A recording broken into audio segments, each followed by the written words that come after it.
मुफ्ती साहब, कादियानी केरु आहिनि ऐं इन्हनि जो मज़हब छा आहे?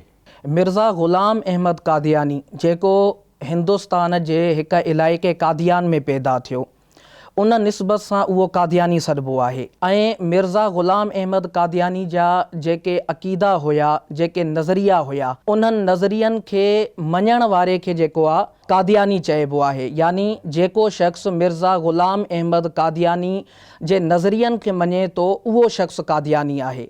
हाणे मिर्ज़ा ग़ुलाम अहमद कादियानी जा नज़रिया छा आहिनि?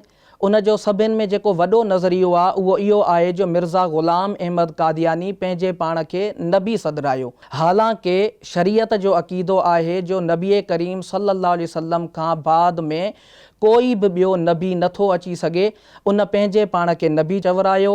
इन सबबु उहो दायरा इस्लाम मां ख़ारिज थी वियो ऐं उन जा पोइलॻ जेके उन खे मञनि था उहे बि इन सबबु दायरा इस्लाम मां ख़ारिज थी विया, छो जो उहे अक़ीदा ख़त्म नबूवत खे नथा मञनि। कादियानी शरीयत जे मूजिबि ऐं पाकिस्तानी आइन जे मूजिबि ग़ैर मुस्लिम आहिनि, दायरा इस्लाम मां ख़ारिज आहिनि, मुर्तद आहिनि।